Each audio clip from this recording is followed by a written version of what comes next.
Hello everybody, welcome back to Mining Modern. I'm Corbin Hostler, and this is a nice one. This is Taking Turns. Now, you've seen Taking Turns before, but you may not have seen this Taking Turns before, and it is actually quite different. So, shout out, credit for this one has to go to Daniel Wong, who made the top 16 of the Grand Prix in Hartford last weekend with this deck. Now, if you haven't ever seen the deck or him play it, he has this thing in quadruple sleeves. It is truly impressive. He made the top 8 of GP Vegas last year with this deck, and it's just always played it. It's been his deck. So when I saw that he made yet another top 16 with his blue-black Taking Turns, I thought there's got to be something here. So that is what we're looking at now. So the idea of the deck is to take a bunch of extra turns and eventually win, right? We want to win with Part the Waterveil, okay? So how do we do that? We need to take a bunch of turns and attack and make sure we can protect our creature at that point. So unlike some lists that have a bunch of Taking Turns effects, this one doesn't. It has Temporal Masteries and Time Warps, and that's basically it. After all, we're going to either Part the Waterveil people or Jace people out of the game. That's the plan.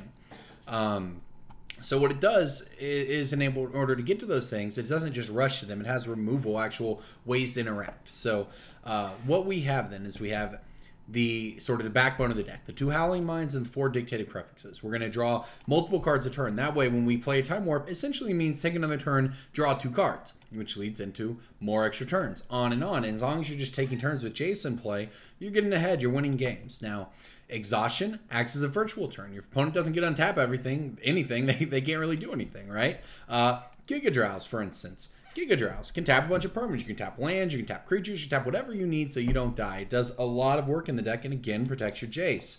Serum Vision is to set up your draws, Snapcaster Mages to snap back cryptic commands, which is obviously a nice Time Warp in itself, right? You can counter a spell, tap their creatures, draw a card, does it all. Snapcaster Mage can flash back your extra turns. It can flash back your cryptic commands. It can flash back your exhaustions, on and on. But what this list has going for it is Fatal Push. Snapcaster can also snap back your Fatal Pushes, and that's a big deal. Now, we even have a Snapback in our deck. An exile blue card we can play for free, return a creature to its owner's hand. We can use that on their creatures or our own if we need to bounce a Snapcaster Mage back, which is another trick you can do with cryptic commands. So really, that's basically the deck. We're going to take turns, we're going to kill their stuff, we're draw extra cards, we're going to win by Jace to many people.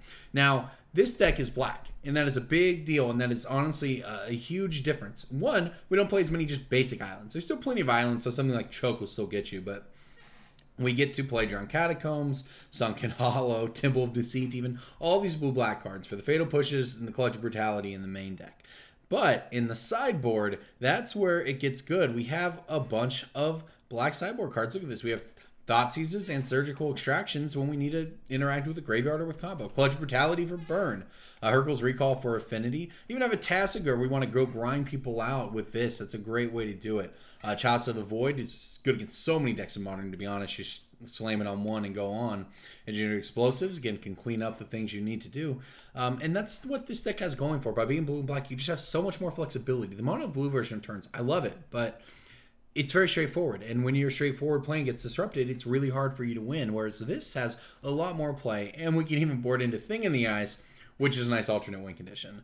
So there you go, everybody. Oh, I can't forget about Commandeer. This one's great. You max out 2 blue cards in your hand to play its mana cost instead of paying the 7 mana. You gain control of a target non-creature spell.